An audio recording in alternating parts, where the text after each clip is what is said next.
Le apreté fuertemente la mano. Él me abrazó casi llorando. De verdad, no es joda esto. No importa lo que te digan por ahí. Créeme, nosotros vamos a hacer la revolución, loca. ¿Te das cuenta? ¡La revolución! Nunca los volví a ver. En mi memoria, la muerte fue poco a poco dándoles la inaudita estatura de héroes. No mucho tiempo después desapareció Juanjo. Entonces tuve que refugiarme en casa de Marcia. El sentido de mis actos se había puesto en peligro. Yo me había adjudicado el deber de salvar una historia, y nada de lo que sucedía alrededor justificaba mis anhelos. Sin embargo, sobre mi generación se había desatado un furioso espíritu de destrucción. Nosotros debíamos expiar las culpas sociales, los desajustes políticos, las crisis económicas, las traiciones y fundamentalmente deberíamos erguirnos como la metáfora de la impotencia. Éramos solo una oscilación de silencio en el devaneo sin evolución de dictaduras y democracias de nuestra pobrecita historia de manual. Igual que los judíos del Holocausto, nosotros, los héroes, debíamos dar cuenta de una culpa que justificara todas las culpas, especialmente la de los indiferentes, para los que nuestras vidas eran una molesta espina en el anestesiado cuerpo de su inercia existencial. Ellos fueron nuestros verdaderos asesinos. Nadie nos torturó tanto como lo hizo su silencio. Un pueblo entero encogido de hombros consiguió más por mérito propio que por el nuestro volvernos mártires. La más arraigada metáfora argentina, la de la muerte siempre inacabada. Ese es hoy nuestro destino, el de los desaparecidos. Nuestra bandera no ondea en el sueño de mundos plenos de justicia. Maravillosas utopías, esas que siempre serán soñadas, aunque renuncie el mundo a su curso y la tierra se parta en mil pedazos. No, la bandera nuestra ondea la inquietud, la incertidumbre. Somos los hijos de la gratuidad, los héroes del absurdo. ¿Por qué?, se preguntó Marcia, después de leer este cuadernillo. Ana se había decretado una desaparecida. ¿Y hasta dónde llegaba con aquella inesperada definición de los verdaderos asesinos? ¿Acaso ella no había hecho todo cuanto estaba en su poder para salvarla? Y su lenguaje procaz, tan impropio de su poética, ¿por qué la acusaba? Después de todo, se había suicidado. Ana había dado fin a su vida propia, o al menos, ante la imposibilidad de llegar a una conclusión absoluta, debía forjarse ante sí misma una definición al respecto. El suicidio de Ana había resultado hasta el momento un hecho sin discusión. Después vino la fiebre, y ella, con ayuda de Bex, dio voz a su memoria que debía inquietarla entonces. Comenzaba a acercarse la tarde. Recordó que tenía una cita. No le había dicho dónde ni cuándo, pero era inminente, debía saber. Y la hacedora de palabras volvería a encontrarla para relatarle aquello que la evidencia no le permitiría jamás precisar. Marcia se puso el abrigo y salió a la calle. Segunda parte. Los verdaderos asesinos. La que escribe dice: la vida duele en exceso y la ficción no salva a un corazón acorralado. Nuestros personajes, como sombras de un hacedor que ha quedado trunco en su gran obra, el sueño de dar la vida, deambulan con sus historias el delicado equilibrio de lo verosímil. Si pudieran hablarnos, nos dirían: ya basta, no queremos este tiempo premeditado, esta muerte anunciada, esta tragedia que aplacará la suya. No nos reclamen la esclavitud de la vida a la que ustedes están condenados. Como Erdosain encerrado en su círculo de infinita agonía, los personajes no pueden morir, no pueden vivir. soportan nuestra memoria y dejamos caer sobre ellos una vida virtual que nos consuela porque en ella realizamos la historia, el sentido de los actos, y desertamos de nuestro acontecer, del fluir y la anomia de decirnos como protagonistas. Hemos precipitado sobre nosotros el mito de la fatalidad. De igual manera quisiéramos que ellos concluyeran su virtual existencia, según las leyes cuyo dictamen suponemos decidir. Pero nuestros personajes, aun y a pesar de ser consuelo, de abrir caminos diáfanos sobre el incierto y empantanado sendero que es nuestro destino, no responden a todos nuestros anhelos. En un grado de oscuridad, bajo el nivel de nuestra conciencia, ellos conocen lo que a nosotros nos está vedado. No es la musa que dicta sus palabras al poeta inspirado. Es el alma que se revela contra la hipocresía de la conciencia en la multiplicidad de vidas paralelas que, si bien no acontecen, subsisten en nosotros y determinan el fin último de nuestros actos. No es la tiranía de sus vidas nuestra tiranía sobre su virtualidad. Es esa posición de ser que no ha podido desarrollarse en lo real, según se entiende este término como palabra tangible.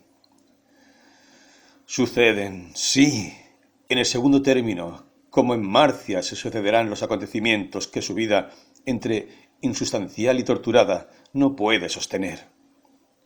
El alma de Marcia no puede existir sin el auxilio de la metáfora, sin la memoria de un inicio singular que ocurra más allá del ajetreo cotidiano.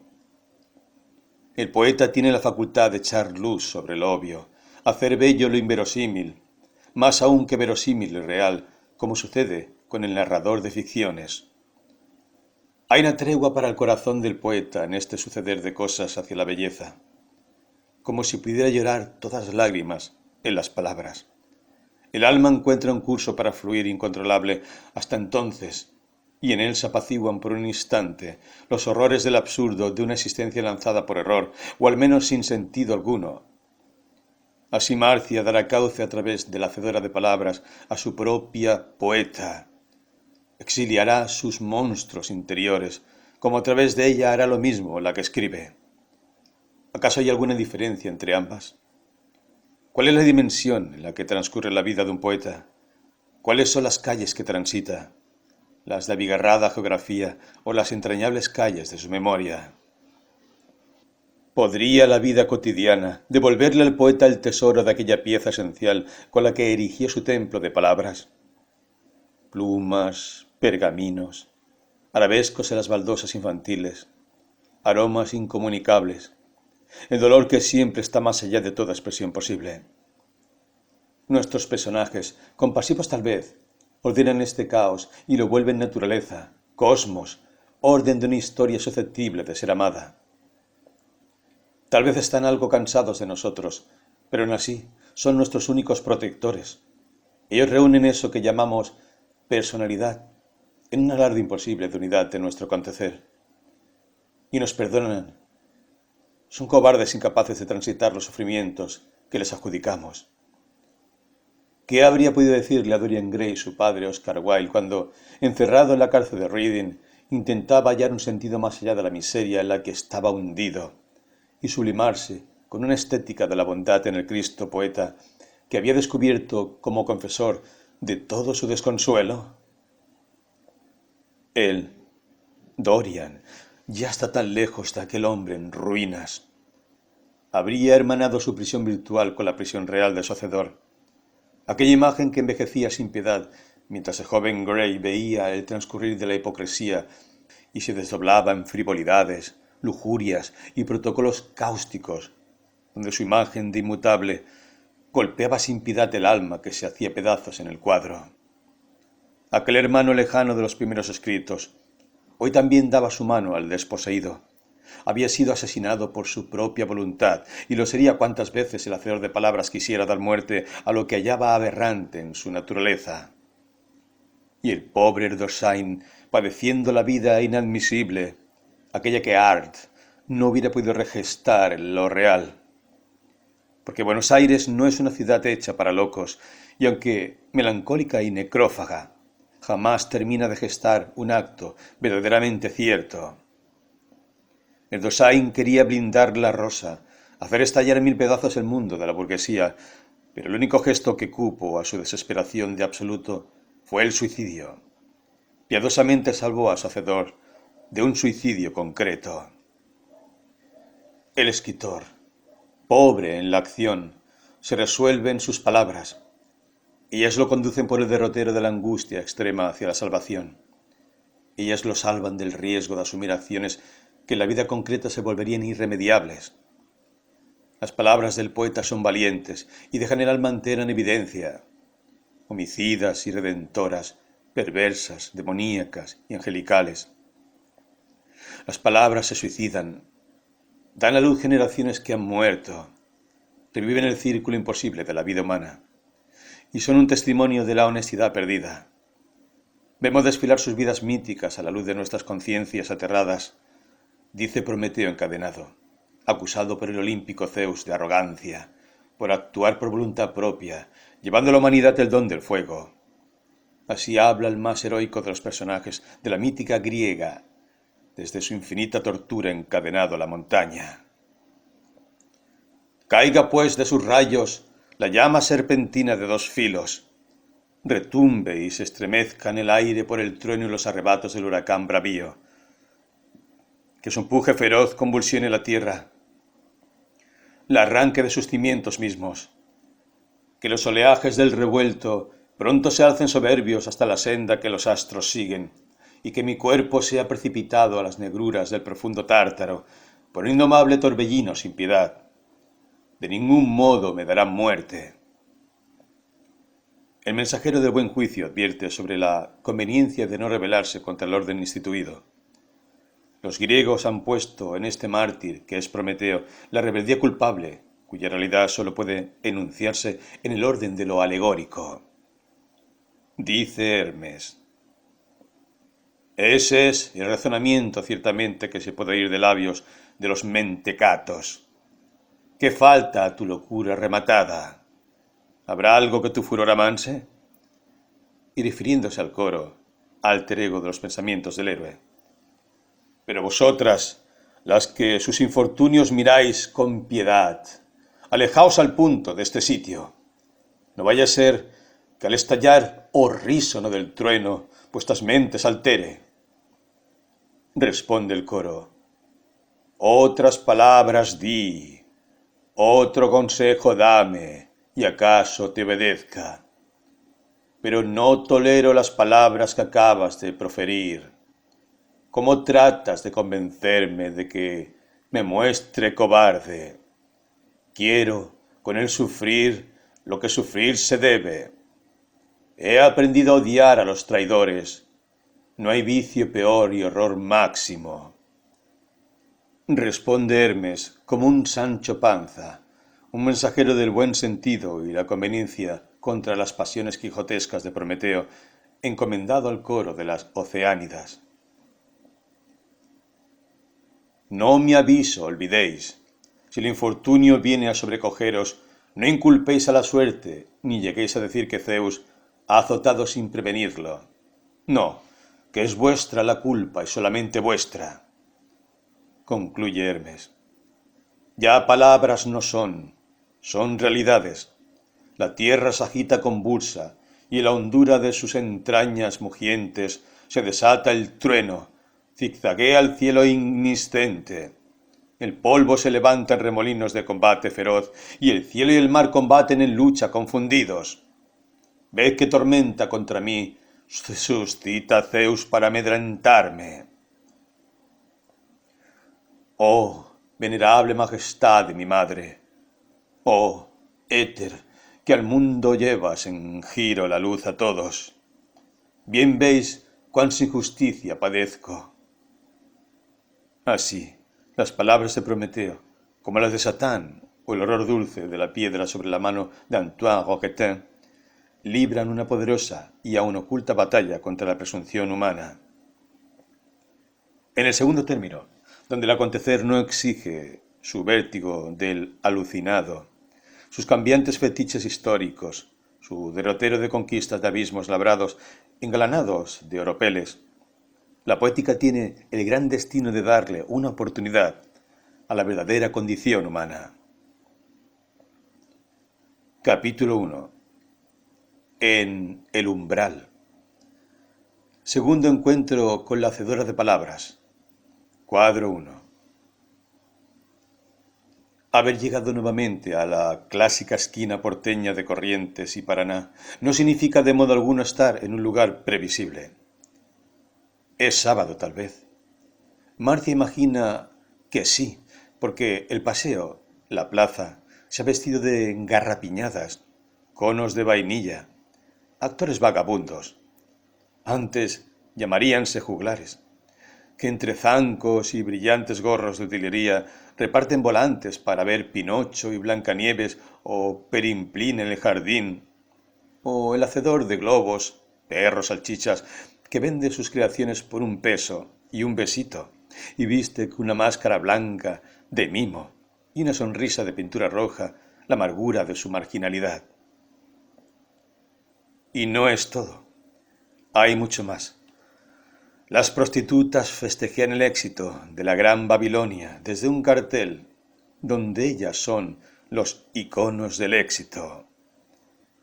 Titanic, reza con conmovedora sutileza picaresca el cartel del teatro de enfrente, donde esos mansos asesinos, según los llamara Ana, hacen cola para ver aquello que los otros ven, porque, piensa Marcia, no se trata de un interés personal, sino de una grosera curiosidad de masas.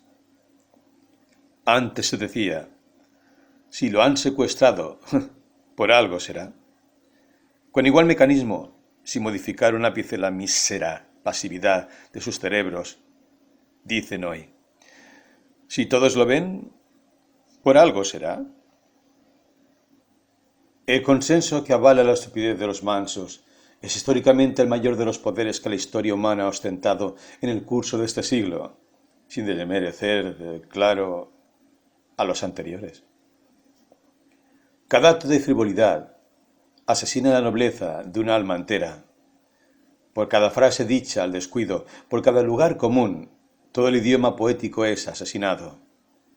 Los niños salen tironeando a los padres y los padres tironeando a los niños, enfurruñados algunos porque no le ha salido el héroe de Tarzán o Godzilla o Bart Simpson en la hamburguesa de McDonald's, o porque no quieren dejar de parar en cada kiosco, y las remeras de Hermética y los héroes neofascistas o la camiseta del Che Guevara y alguna micro Barbie para las nenas y la Coca Light de las madres que miran nostálgicamente a las vidrieras de maniquíes anoréxicos vestidos con atuendos en liquidación de no más de 99 pesos con 99 centavos, una ganga para las miradas distraídas.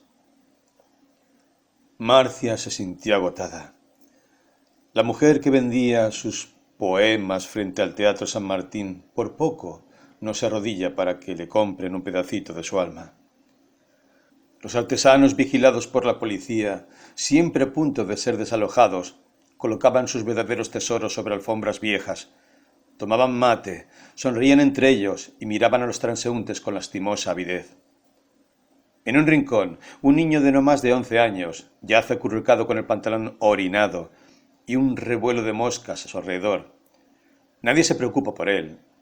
Alguien dice, después del poxi, el pendejo queda así.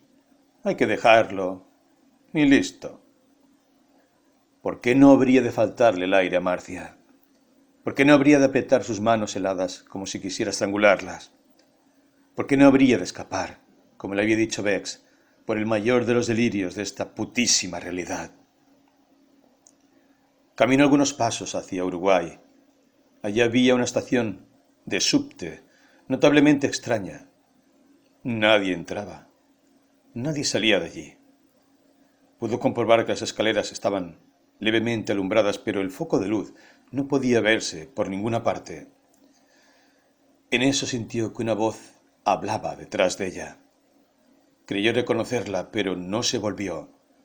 Una mano helada como la de un muerto se posó sobre su hombro. Era la hacedora de palabras. Gracias por venir, mi niña. Pensé que no volvería después de ver a Madame Lamort. Usted bien sabe que soy puntual, dijo Marcia, algo disgustada. Ya no se acordaba, agregó con cierta socarronería la hacedora de palabras. Nunca me he acobardado, señora. A esta altura debería saberlo. ¿Acaso no es usted la que tantas veces se ha definido como la que camina por la vereda de la sombra? Son cosas del pasado. Usted dudó porque veía que su malestar se estaba precipitando. Aún así no pudo retener sus palabras. Usted lo ha leído. Conoce mi historia. Es la taumaturga, la dueña de todos nosotros. A sus pies estamos y a sus pies morimos. No es para tanto, mi niña. Confíe en que mis noches no son mejores que las suyas. Ustedes tiranizan el alma de la hacedora de palabras. Guían sus pobres dedos hacia los rincones más impredecibles del alma. Y nosotros solo intentamos poner orden al tremendo caos que ustedes, injustamente llamados personajes, crean en nuestro espíritu. La mujer se cubrió con su capa y otra vez lo real se detuvo. Es solo un conjuro poético, se disculpó, al notar cierto enojo en el asombro de Marcia. Pero no es hora de seguir filosofando, mi niña. Estamos en el umbral.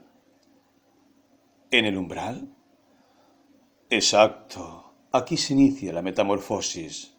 Cuando usted baje las escaleras de este mal llamado subte, se encontrará con una rara licantropía de mitos urbanos. O tal vez debería llamarlos la matriz verdadera de las cosas que ustedes, los cuerdos, llaman realidad. Marcia sintió que su corazón latía con fuerza. ¿Me acompañará usted? No, mi niña. Tengo una nueva cita con Madame Lamort. Se ha quedado dormida, y eso puede ser fatal para los cultores de la muerte. Por otra parte, tengo una cita impostergable con la reina loca para tomar el té sobre la tumba del fantasma de Canterville. Pero, si ya ha tomado el té hoy. La reina loca no mide el día por el día, mi niña. Cada minuto de soledad es un siglo, y la pobre se ha visto sometida a más de 100 siglos de soledad, por lo que debo acudir inmediatamente. Entonces, me deja. No tema, mi niña. Nada de lo que verá usted lo ignora realmente. ¿Qué puede sorprenderla entonces? Esto último fue una verdadera puñalada en el corazón de Marcia.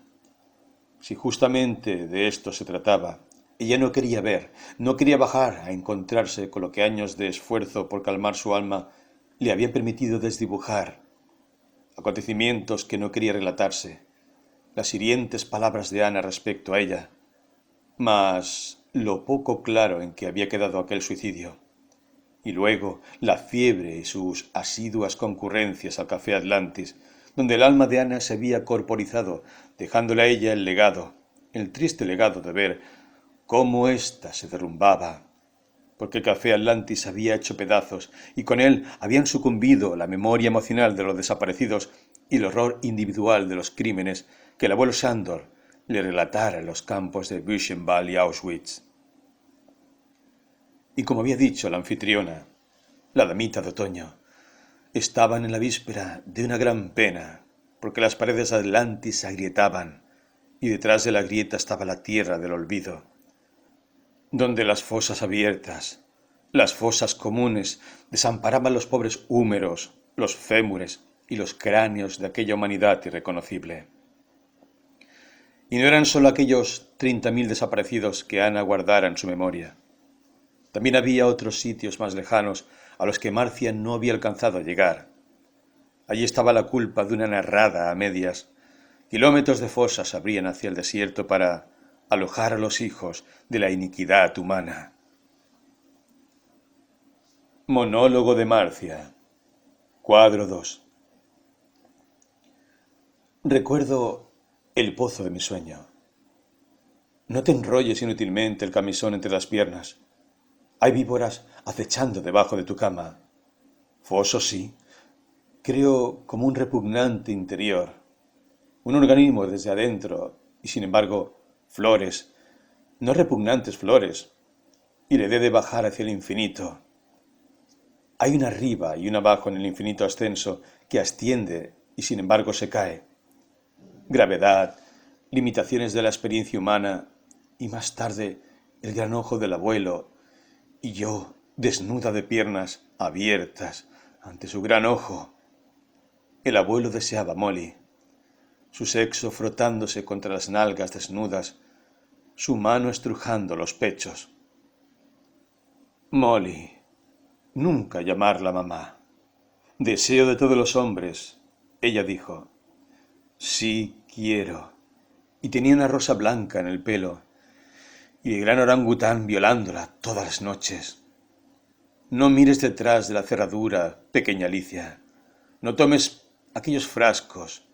Crecerás hasta no poder comprender la estatura de los otros, o harás de ti una pequeña larva cuyo ojo, como un microscopio electrónico, reconozca toda la repugnante irregularidad de la naturaleza humana. No beberé, me dije. No comeré, me dije. Y Marcia mira los escalones. Su luz amarilla hacia abajo deja ver una fosforescencia extraña, como una luz mala, piensa. Abajo está la estación de subte, y yo otra vez he sido obligada a descender. El descenso es un sino para aquellos que no hemos podido mantenernos en la superficie. Ana tuvo la culpa. Yo solo hubiera sido una mujer sencilla. Ah, sí, podría haber olvidado. Y cuando Molly murió y el abuelo dijo, la casa será un jardín, podría haber mirado a aquel tiempo circular del árbol desde la ventana de mi habitación, del internado, mi colegio de Lady Byron, como decía Bex.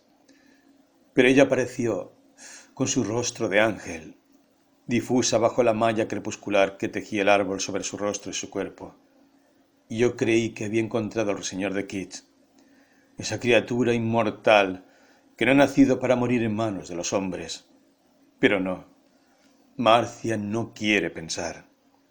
Ella hizo de mí la sombra de su sombra y a la vez me dio la luz. Yo vi la luz en esos ojos azules y perdí el aliento. Pero no era justo. No podía mi alma con tanto. Intenté decírselo, pero sus palabras habían cerrado las mías. Su vida había invadido mi intimidad. Todo era malditamente Ana en la tierra de nadie de mi existencia de entonces. Marcia se apoyó contra la baranda. Un súbito mareo la obligó a detenerse. No puedo con esto, dijo entre dientes. Estimada hacedora de palabras, mi personaje se agota entre sus dedos. Yo debí quedarme mirando el ciclo inocente del árbol desde mi ventana. Su cuerpo no. Yo nunca amé su cuerpo. Y Bex riendo. Esa mina te dio vuelta. Yo no era de esas. No soy ni seré de esas. Incidente en la bohardilla, marihuana, adolescencia, no saber lo que se hace. Ahora ya no quiero seguir bajando. Marcia, como en los sueños, era impulsada por una fuerza ajena. No podía detenerse aunque quisiera. Sus piernas descendían los escalones contra su voluntad. Abajo es una estación de subte, pero alguien se mueve detrás de la ventanilla de los boletos, y de ahí proviene esa luz, como la de los huesos en el campo. Esa que los criollos llaman la luz mala. Algo se mueve por el verdor fosforescente, y es una inminencia. Marcia llegó hasta el final de la escalera. Un silencio sepulcral reinaba allí. Igual que las pesadillas, un silencio cargado de presencias. Admitió que se encontraba algo inquieta, y sin poder hacer más que lo convenido por lo que la hacedora de palabras había dispuesto, se acercó a la ventanilla. Efectivamente, no era una ilusión. Detrás de la ventanilla había un hombre de espaldas. Caronte, pensó Marcia. tratando de sentirse divertida frente a la inquietud que le provocaba que el hombre no se diera vuelta. Necesitaría un cospel, se animó a decir con tono resuelto. Aquí no se paga boleto, contestó una voz afónica, como la de un suspiro mortal. Caronte es así, se dijo Marcia dándose ánimos. ¿Y para qué está la ventanilla entonces? El hombre repitió mecánicamente con la misma voz. Aquí no se paga boleto. ¿Y entonces cómo se viaja? El hombre se echó a reír. Marcia supo que su risa escondía un secreto y que iba exclusivamente destinado a ella. Creo que me estoy volviendo loca, se dijo. Pero, como era una Lady Byron, se dio por ofendida y agregó. Tengo que decirle que su actitud es sumamente grosera. No es propia de un empleado público. El hombre rió aún más fuerte. ¿Y quién le dice que soy un empleado público? Súbitamente se dio la vuelta y Marcia quedó paralizada. El hombre no tenía rostro. Cuando pudo reaccionar, solo oyó el latido de su corazón. Corrió escalones arriba, aterrorizada y furiosa con la hacedora de palabras. Gritó al llegar a la vereda. ¡Señora! ¡Esto es un infundio! ¡Yo no merezco tal castigo! Pero las veredas de la calle Uruguay estaban como siempre y su grito cayó en el vacío. Marcia, sin mirar hacia atrás, se precipitó hacia un taxi y dijo la dirección con voz entrecortada. Llegó a su casa, puso la llave nerviosamente en la cerradura, abrió la puerta, encendió todas las luces y se echó sobre la cama temblando. ¿Qué hice? ¿Qué hice? Decía entre dientes. Sobre su mesita de luz estaban los cuadernos de Ana. Había un señalador sobre uno de ellos. Era azul y tenía estampado en papel plateado un pequeño unicornio. Marcia no quiso ver más. Se dio media vuelta, tomó sus sedantes y con los dientes apretados se quedó dormida. El hombre sin rostro. Cuadro 3. El hombre sin rostro está en el umbral. El destello verde lo acompaña. Un aura de la fatalidad o una sombra grotesca de la muerte. Ella lo espera hace demasiado tiempo, desde niña, desde que espiara por la cerradura las torturas del padre a la pálida Molly. No concibe Marcia a otro hombre. En sus sueños él la ha visitado desde niña y poco a poco su imagen se ha vuelto un paradigma de todo lo masculino. Marcia lo espera desnuda. Sus piernas están abiertas. El hombre, esa sombra cuya identidad ha decidido no darse a conocer, cae ahora lentamente con el rostro vuelto entre sus piernas. Marcia siente su aliento y se estremece. La boca que no conoce recorre su sexo y se interna en su vagina. Ríe, mordisqueando el clítoris hasta hacerla gemir de dolor. Extraño horror el de caer en ese abismo donde los ojos del abuelo miran su sexo de niña con lujuria. El hombre sin rostro es todos los hombres y su función está en eso. Marcia oye que le dice «¡Puta!» mientras la da vuelta a la fuerza. Escucha la voz ronca del hombre ordenando «¡Puta! Ponete en 4 patas que te voy a romper bien ese culito que tenés». Y, a pesar de considerarlo inadmisible, Marcia obedece y espera. Anhela oír esas palabras. Sabe que se denigra y siente el placer de quedar reducida a la esclavitud. Pero mira que sos puta, que me lo pones dura, guacha, Así que bancátela, porque te la voy a ensartar toda, ¿me oís? Hasta que sangres, torrita. El sexo del hombre sin rostro la atraviesa, desgarrándola, pero Marcia obedece. Reducida a la esclavitud y sangrando, esa es la condición femenina. A tus hijos parirás con dolor. Ser desflorada. Ella no pudo imaginar que fuese alguna vez de otro modo, Amaba a su madre y la envidiaba también. Su piedad y su envidia excitaban su corazón infantil. Y lentamente le llevaron por el derrotero de un secreto horror por el placer, y de un placer culpable que aumentaba en la clandestinidad de sus sueños hasta llevarla a la desesperación. Ahora ella estaba arrodillada a sus pies. Él, sentado sobre una silla con la bragueta abierta, se fregaba el sexo mientras con una navaja rozaba el cuello de Marcia. «Chupame la verga, Lady Boom». Y era ella, o Molly, o una huérfana que el abuelo había creado cuando comenzó a imaginar que su hija era la amante perdida, la bella dama del retrato, su pobre abuela. El hombre sin rostro sostenía la cabeza de Marcia. A ustedes hay que tratarlas así, putas. Judías subversivas, todas son iguales.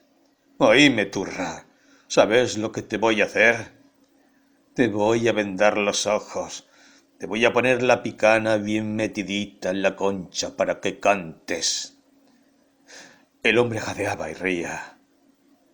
¿A que esta no te la sabes? Yo me cogía a todas esas putas con aires de revolucionarias que andaban por ahí. Una picaneada y un pijazo. Marcia recuerda escenas que no ha vivido. Sabe que ella también es una de ellas. Que a su condición le corresponde aceptarlo todo porque es ley de leyes que los más débiles aprendan a sufrir sin más quejas. Porque esa ha sido la ley de los tiempos en que Ana vivía, y Juanjo, y Luli, y... No te distraigas. El hombre sin rostro empuja su cabeza hacia adelante. Te la vas a tragar toda, ¿me oíste? Mi navajita es impaciente con las putitas desobedientes. El hombre eyacula murmurando palabras ininteligibles. La navaja se aprieta contra el cuello de Marcia hasta hacerla llorar de dolor. No es malo sangrar un poquito, dice el hombre, mientras se levanta satisfecho, acomodándose el pantalón. Marcia ahora tiene arcadas. Sus ojos se han llenado de lágrimas. El hombre besa la pequeña herida que acaba de hacer con su navaja. No es malo que Lady Bloom se acostumbre a sangrar solo un poquito. Ustedes están hechas para eso. Dios las hizo para eso. Marcia desfallece sobre la alfombra después de vomitar copiosamente. Asco de sí misma. Asco de su madre, de la humanidad, de la mujer y del hombre que se torturan incansablemente. Una gota de sangre y una gota de semen, ni más ni menos que eso. Una violación es la que ha fundado esta tierra austral. La India violada por el español. El criollo violando en memoria de esa sombra doliente que es su madre. La tierra conquistada, el sacrificio de la doncella. Todo parpadea en la mente de Marcia, como cuadros de instantánea naturaleza. La ceremonia de la ablación del clítoris las niñas ahogadas en las piletas, mancilladas en las casas de los hombres de bien, o en los pubs de Catamarca, o en los campos de concentración, o en las calles, o en los zanjones a la vera de los caminos desolados, siempre a merced de aquel hombre que nunca tendrá rostro, mientras la ley del victimario sea la única ley posible. Y ella, Marcia, mujer al fin, no puede evitar sentirse aún más profundamente culpable por su goce, aquel de caer en el abismo de lo que nunca se ha relatado de otro modo. Mejor hubiera sido no nacer siquiera, no desgarrar el tibio cuerpo de la mujer que la metió en su vientre, porque nacer es desgarrar la cuna, asesinar la calma, deshacer la armonía de una intimidad trascendente. Nacer es la primera violación, piensa Marcia. Yo soy el hombre, yo soy la mujer, yo soy la que llora, yo soy la que expulsa, soy la condenada y la condenadora. Pero hay otras voces que ahora Marcia no puede escuchar. Existe la compasión a pesar de todo y el ánimo de amar sin más estigmas. Tal vez se mesuren en los libros y solo nos dirijan su palabra cuando nuestro espíritu está abierto a escucharlas. Hay otras voces, sí, y estas nos dicen, por ejemplo, y tenemos que empezar a aprender a gozar. Hay que precisarlo de una vez y para siempre. Combatido, reprimido, maltratado y discriminado, el deseo se mantiene vivo. Ha podido sobrevivir a siglos de hipocresía.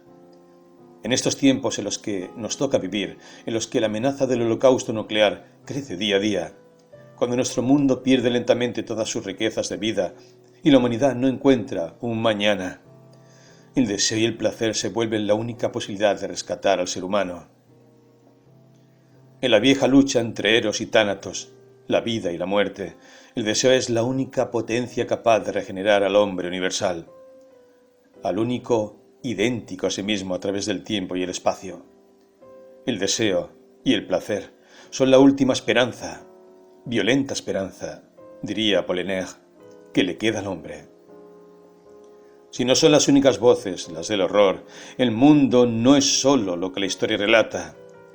Por otra parte, ¿en dónde está la historia? ¿Quién inventó la historia? ¿Quién hizo de la memoria este doloroso peregrinar por la culpa y la redención en siniestro enlace? Marcia ha abierto los ojos. Sus manos están sobre su cuello.